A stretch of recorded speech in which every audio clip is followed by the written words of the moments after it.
Alright, what's up guys? Welcome to the first match here. Unfortunately, while I was recording, my recording software crashed, and I lost the whole game using my recording software, but it's still saved here on Magic Online in game history. So what I'm going to do is going to walk through it, play by play from the replay. And I know this is not necessarily the best way to view it, but I still think it's a pretty good match to watch. I didn't want you guys to miss out on the first game here with a deck. So with that said, the second and third games should be fine. With that said, let's get started here. Hopefully I know how to use this replay well. But basically, we ended up losing the die roll. It's going a bit fast here. So I think we can go play by play here. So we lost the die roll. Our opponent led on Marshflat's Godless Shrine into Thoughtseize. And off the top of my head, like the few decks that do this were going to be Abzan, or like black-white Gideons or black-white tokens or something like that. So that's what I'm thinking off the top of my head. Looking at this opener, I decided to keep it because it had 2-drop into Wall of Omens, Gideon of the Trials, 3-drop, and eventually a Cryptic Command, which we would probably be able to cast soon. I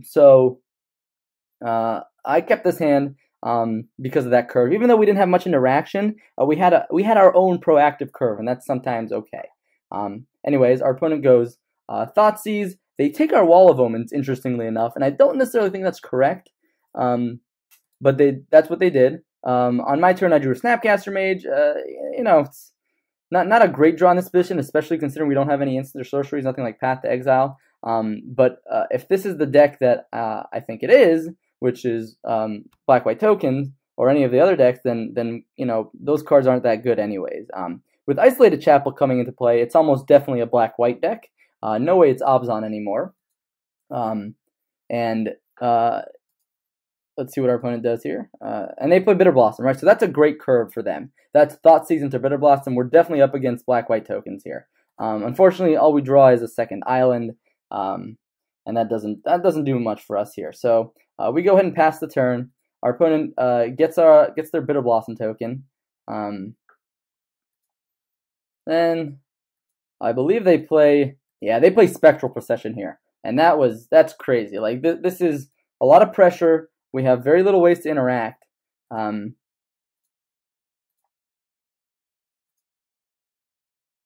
whew, so drawing another land, not where we want to be. We do have Cryptic Command to hopefully buy some time. And I went ahead and played Gideon of the Trials here in order to prevent some life loss. Assuming they didn't have an Anthem, then our Gideon would be able to survive another turn, take 3, and then buy us some time and some life here, which I feel is going to be pretty important in this kind of matchup.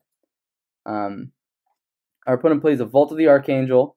So they're curving out pretty well here. They have Intangible Virtue, and now they suddenly have 10 power on the board, which is a real problem for us. Our Gideon here is going to die. And that's not what we like to see, right? And we even took some damage there too. We took 2 damage. Our opponent runs it back to us, but what's good is that our opponent only has 2 cards left in their hand. So here we decide to keep up Cryptic Command instead of playing a Search for Azcanta, because even though there's no way we're really dead next turn, we don't want to take 10 damage here, or potentially 15 if they play another Anthem, right? So we decide to keep up Cryptic Command here. At the beginning of combat, we cast Cryptic Command here. This allows us to tap our opponent's team to draw a card, which is going to be really useful for us to at least buy us some time and dig towards some sort of sweeper. Unfortunately, we drew a Celestial Colonnade off that. And here, our opponent, I believe, plays like a Lingering Souls. Yeah, Lingering Souls, right. And we, off the top of our deck, drew the Supreme Verdict. So that was a fantastic draw on our turn. It's why we play that card, to draw it, of course. We clean up our opponent's board. We play this Colonnade. And now our opponent, again, they have a lot of stuff. They can rebuild.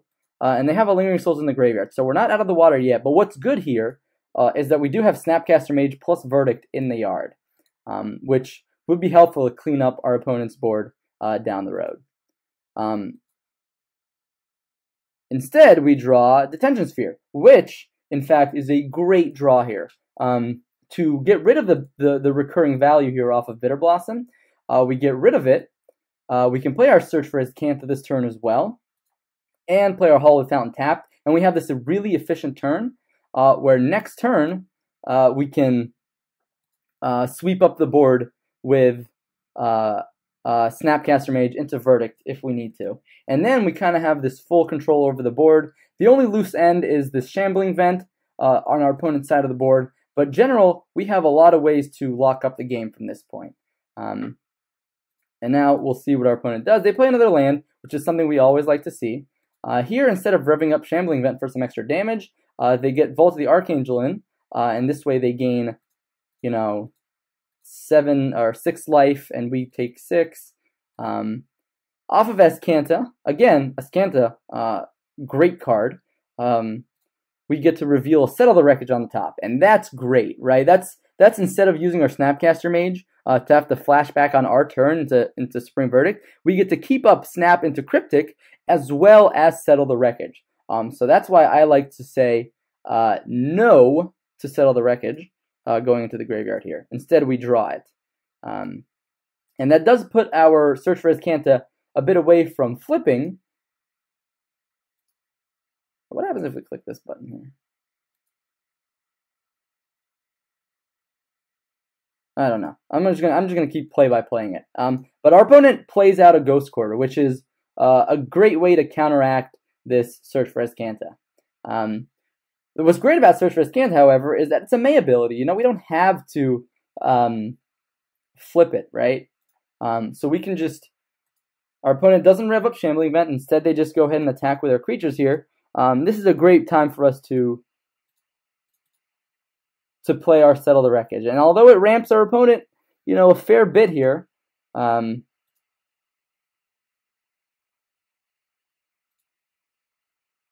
whoa, all right. So I'm still learning how to use this, but essentially what we did was played Gideon and ticked up on Shambling Vent, and we discarded, I believe, a Path to Exile because we already had, and then we drew another one, right?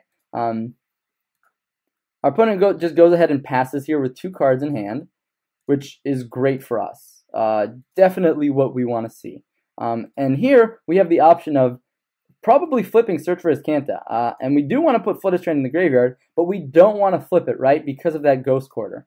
So instead, we can play an island, we can rev up Gideon, and earlier in the match here, I pegged my opponent on having Path to Exile, because what are the chances that they have 1 card in hand, and it's useless, or 2 cards in hand and it's useless? So one of these is probably a path, one of these is a land, or some other useless card like Fatal Push, right? So here, I feel pretty comfortable revving up Gideon because we have Snapcaster Mage into Cryptic Command to protect him. And here we see a Path to Exile targeting our Gideon. And this is where we want to protect our Gideon with Snap Cryptic.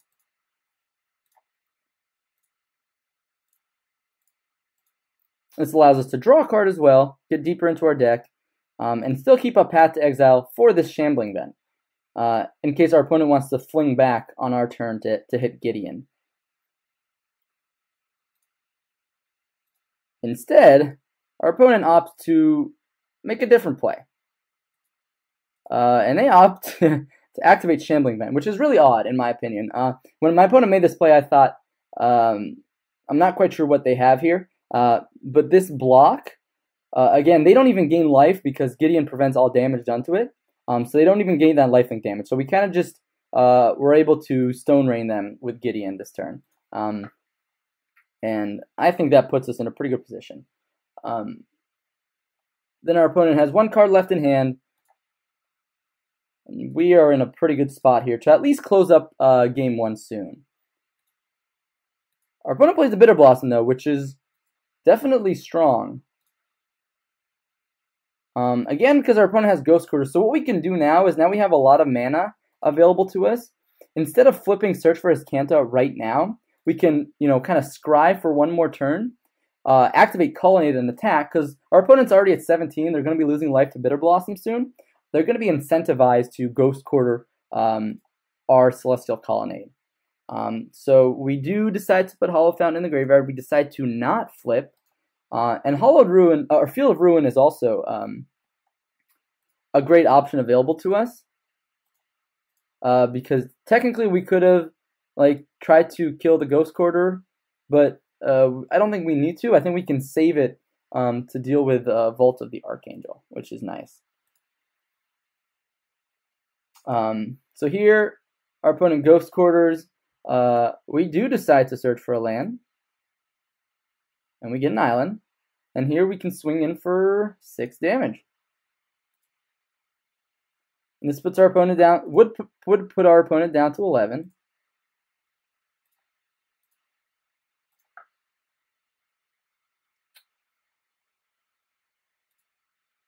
But our opponent has Fatal Push, right? So Fatal Push gets our Snapcaster Mage. It turns this into still a 5-turn clock, which is not great. We don't have the Field of Ruin right now, but our opponent does get a Fairy Rogue. But next turn, assuming our opponent doesn't do much here, which they don't, we can actually Field of Ruin the Vault of the Archangel, fetch our deck, thin it a bit, get another land out, and we can flip Search for Azcanta here. And this is where we can turn the corner and take control of the game.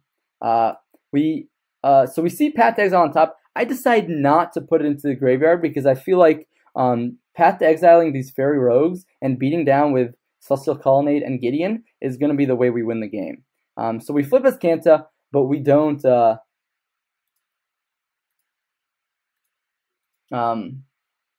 mill that Path to Exile. We rev up Colonnade here, and I decide not to Path to Exile pre-combat, because if they block one of these, then I can Path to Exile them on next turn, and it'll still be a 2-turn clock. This just makes it so I can make that decision when I have more information available to me. In this case, they end up drawing a Fatal Push off the top, which is pretty nice, right? It gets rid of our Colonnade. But if you look, we have Azcanta up, and we have 3 mana here. We also want to get in for 4 damage this turn.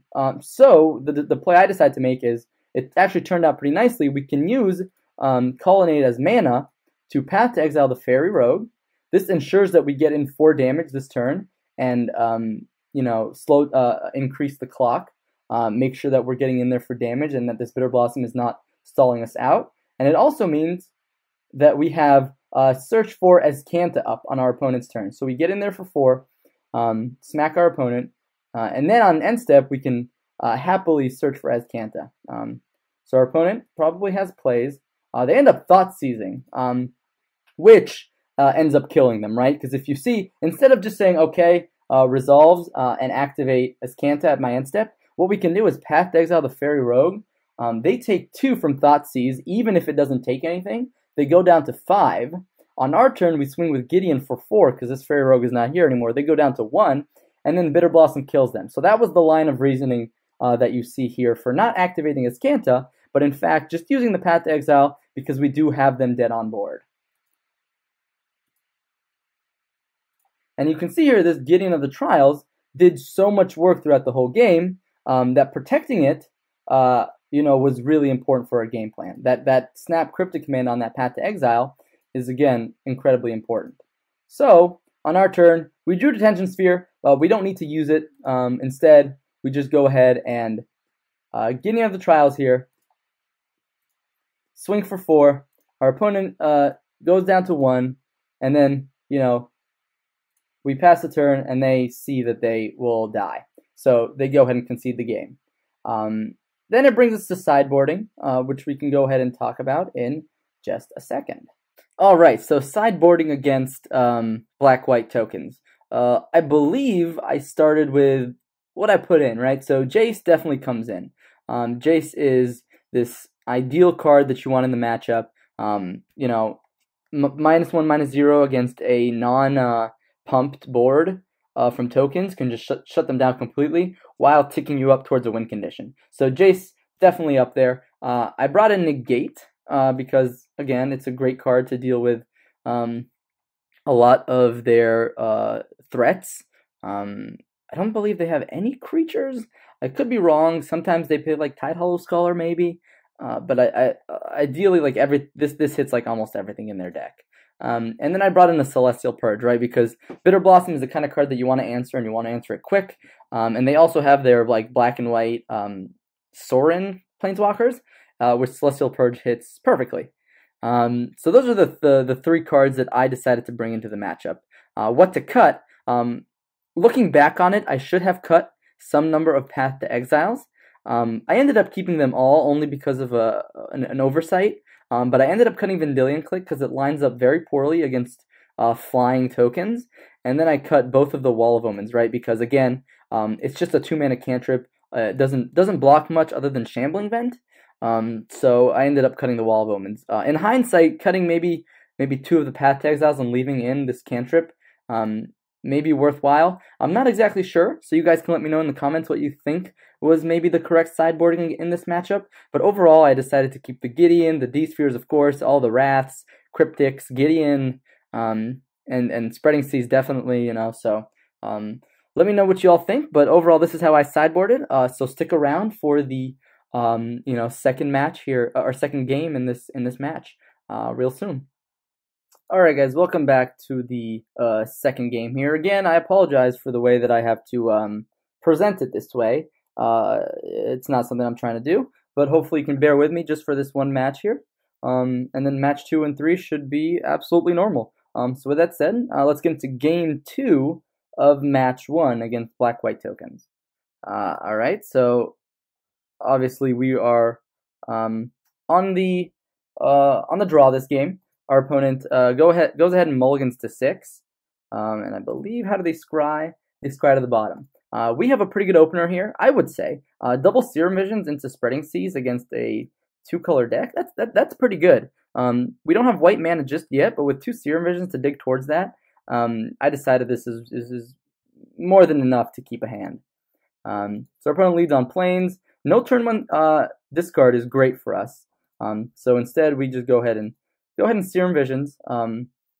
What we see so we draw a blue source, which is great. I decide to put the Path to Exile on the bottom because this is when I realized, I probably should have sided some number of Path to Exiles out against black-white tokens. But I decided to keep Cryptic Command on top because we have Field of Ruin to fix our mana down the road. And then we have the second blue source here in Celestial Colonnade. Our opponent goes into turn 2 Intangible Virtue. Now without a board, it's not that scary. So here I decided to Spreading Seas their white source because they have cards like Spectral Procession and then Lingering Souls, and most of their token producers require white mana. So assuming that they're maybe low on mana, I decide to hit the Plains. And this lets us draw a card. In hindsight, playing the Colonnade and then Serum Visions could also be a very serviceable play. We see here our opponent just plays another Plains and plays Lingering Souls. So now they have 4 power on the board, which is going to be difficult for us to deal with. I decide to go Serum Visions here, and what we see is pretty good cards on top. So again, we bottom a Path to Exile. This is not where we want to be, but we see Detention Sphere, and that's definitely a card we want in this matchup. It'll allow us to hit either the Spirit tokens or the Intangible Virtue, whatever is more relevant. It also lets us hit like a Planeswalker that comes down right now. Our opponent gets very aggressive, seeing that we scry to the top. They go ahead and main phase this Ghost Quarter activation, which personally I thought was really aggressive, but it actually worked out in their favor because I decided not to use the ability because I thought the card on top, being Detention Sphere, was too good in this case to pass up. So I decide to let them just wasteland me, and then get hit for 4 here. Our opponent decides to go for a slightly greedy play here, and they flashback Lingering Souls. And this allows us to Detention Sphere away all of their tokens, and, just clear their board, and we don't fall too behind on mana, considering they had to Ghost Quarter us. And then they just pass the turn. And now we're in a great spot. We can leave up Negate and cast cast Serum Visions. So this lets us dig for that blue source. Now we didn't quite find it. Again, we bottom a Path to Exile here because we don't want it. And we hop a Negate because this Negate is one of the best cards against them. Alternatively, we could have slammed a Gideon here. I don't think that really gets us anywhere though. So I decided to just pass the turn, keep up Negate. So something that would hurt here would be like discard spell into a Planeswalker. But even so, that doesn't do much. Now we're kind of looking for them to play a non-basic land. That way we can Field of Ruin to fix our own mana. That way we can keep Cryptic up. But right now we're still kind of just draw go. There are 4 cards in hand. We have 7, so we're way ahead on cards, and more or less in board position as well. What's nice is eventually we'll be able to bounce this Detention Sphere with Cryptic Command if necessary, and our opponent obviously won't get anything back, and that's the benefit. So here we had the option of negating this Inquisition. I decided to let it happen, forgetting that they could take the Gideon. So in hindsight, I probably should have negated that Inquisition, considering we had a second negate, but I just let it go. Luckily for us, we drew another Gideon, and I guess I told myself I would not make that mistake again, right? So again, we want to just kind of keep up our counter magic. We don't want to get blown out by something that we can't beat. So Ghost Quarter, while it is a non-basic, it's not quite the non-basic that will allow us to fix our mana. So it doesn't help us in this position. But here, we drew a Plains, and this will allow us to play our Gideon of the Trials while keeping up a negate. And this can kind of at least let us get something on the board. And our opponent prematurely activates Ghost Quarter, thinking maybe that the +1 targeting it would affect it, but it didn't. Obviously, that doesn't affect it. Instead, they just target our Hallowed Fountain, and we go ahead and fetch up our blue source, because the top of our deck doesn't quite matter at this point, because we drew our negate that we scryed. So we have no knowledge on the top of our deck, and now we still have blue mana to keep negate up. So I think maybe our opponent wasn't quite sure on how that works, but overall, now we have a Gideon board. We have negate mana available to us. And here our opponent decides to tap out for a Sorin, which, although we have Celestial Purge, we don't want our opponent to get value by just -2 and create a creature.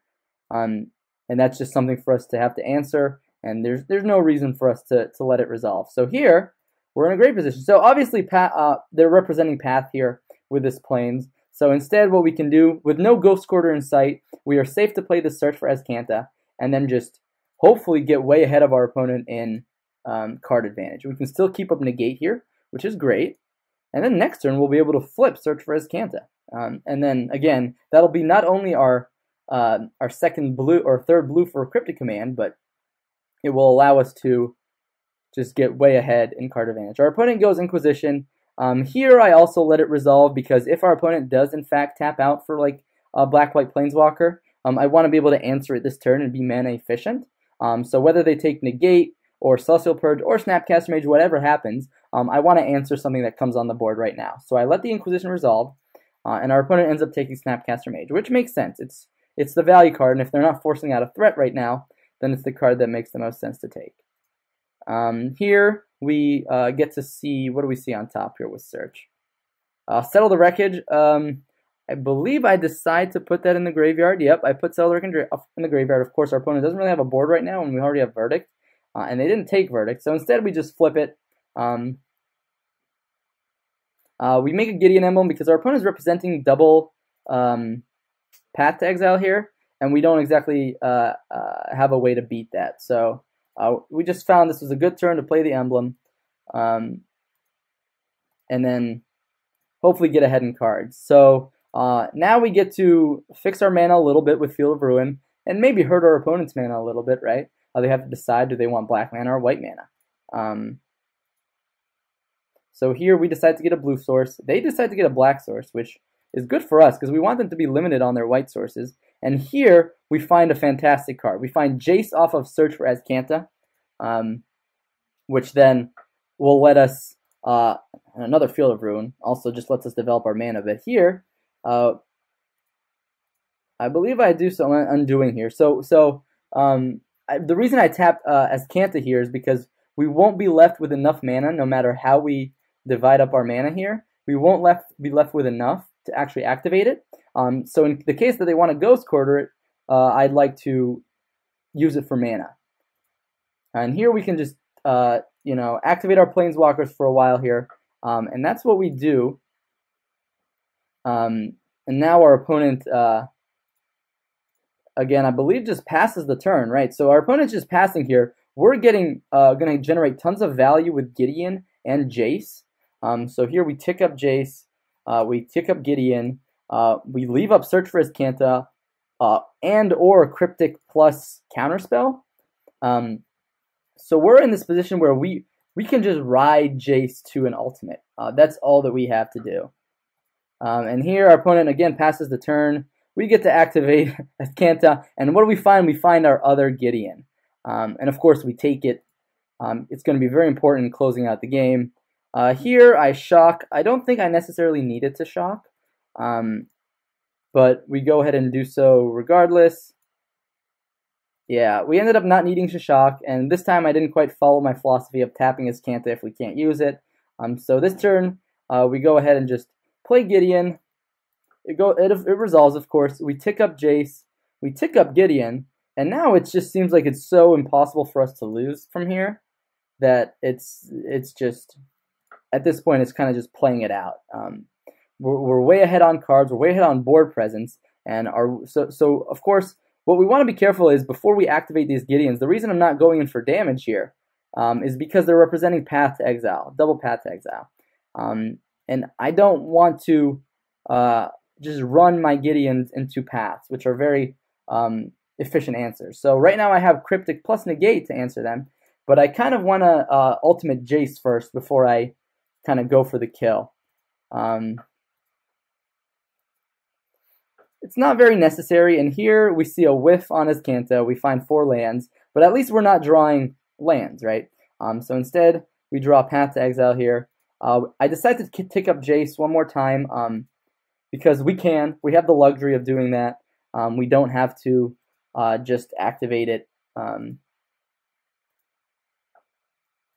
activate the ult right away, because this is going to be a 2-turn clock anyway, so we might as well just insulate ourselves as best as we can. Our opponent here goes for, I believe, a Bitter Blossom, which I was going to answer with Celestial Purge, but I believe my internet, or this is where the program crashed for me, right about here. So I forgot to Celestial Purge it. Ultimately, though, I don't think it made a difference. So here we just go ahead and activate Azcanta. We find another Cryptic Command, which, again, will put us way ahead. And I believe this is the turn where we go for Jace's ultimate.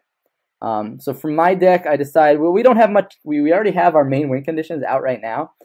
So I end up getting, I believe, a Spreading Seas to cut out one of their white sources. And from my opponent's deck, I ended up getting a Thoughtseize to clear the way. And I go ahead and cast them. And our opponent, rightfully so, floats a white mana here. But this allows us actually to beat our opponent using just Negate and just Mana Leak. So we actually found a use for Mana Leak at this late in the game, which is great. So our opponent reveals their hand, ends up being triple Path to Exile, a bunch of stuff here. A bunch of stuff that we don't ultimately care about. And we take one of their Path to Exiles, we play a land, we rev up the Gideons, we rev up the second Gideon. This is our opponent where they Path to Exile. We negate. I made a slight misplay here that made the game a 3-turn clock instead of a 2. You'll see that I accidentally do not attack with the second Gideon. In fact, the one that deals more damage, I accidentally hold it back. But here I swing for just 4 damage. Yeah, see, there I accidentally held back the Gideon. Even just looking back at it now, it's really frustrating. But here I Celestial Purge main phase the Bitter Blossom so that they don't get a token from it. And here our opponent just goes ahead and attempts to Spectral Possession, which costs 5 mana because they don't have access to white mana. So here,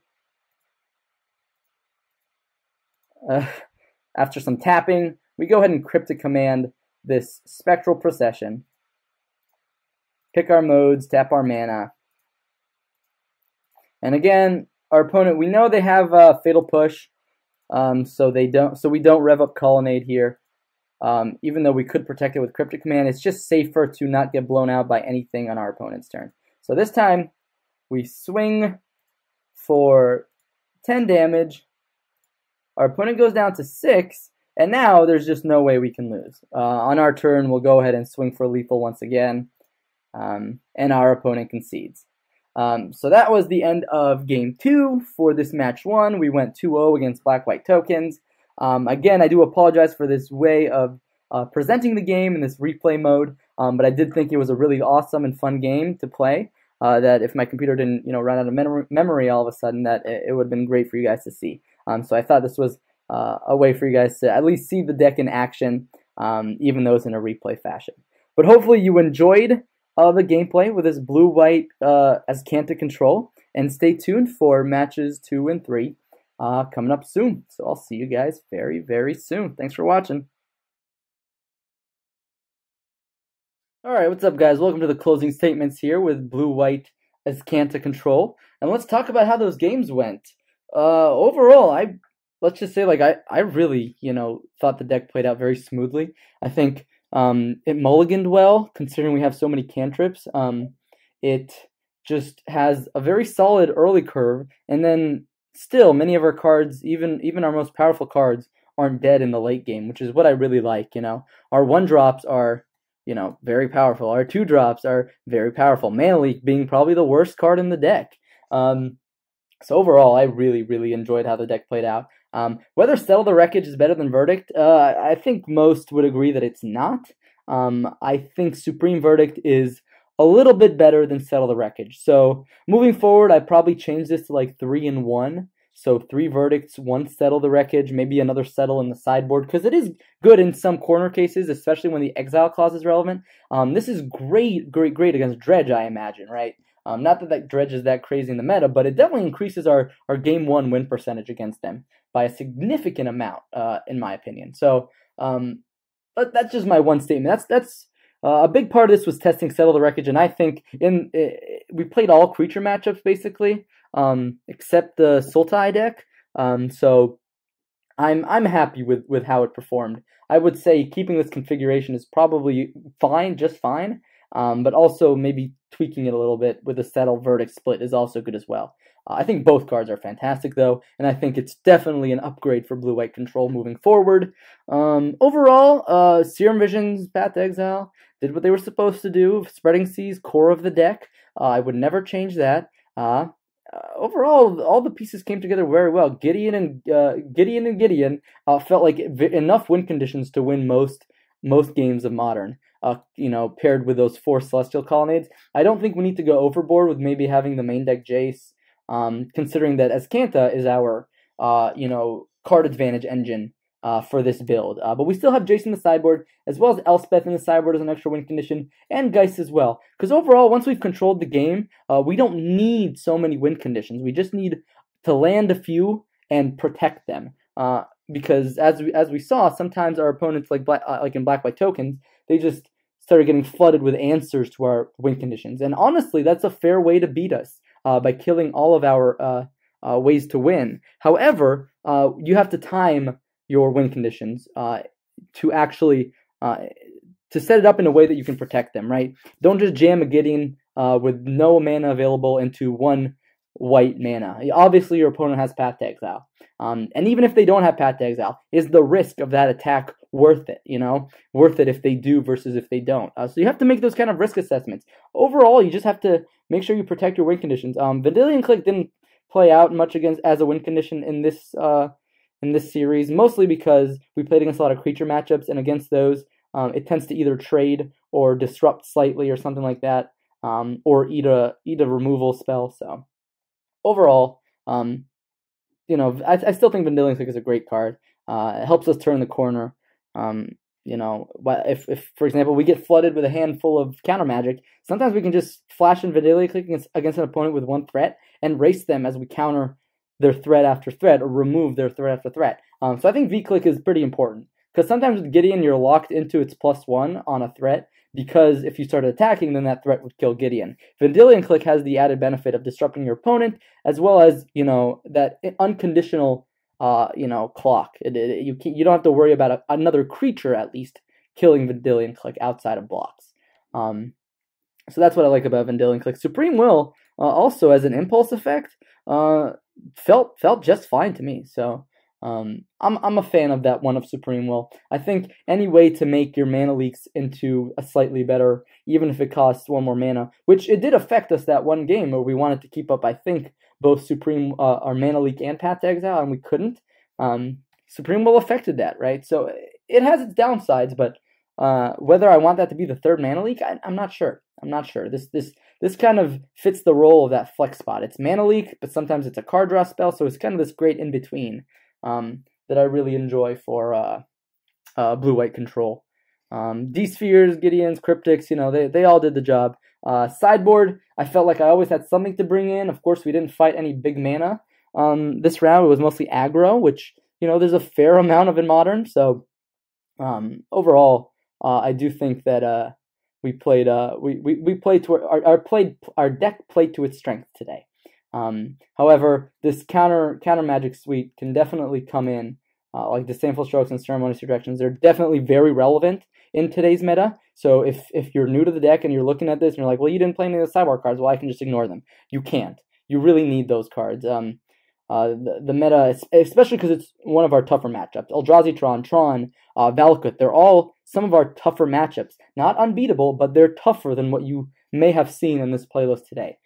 So just be aware of that when you're picking up the deck and trying it out.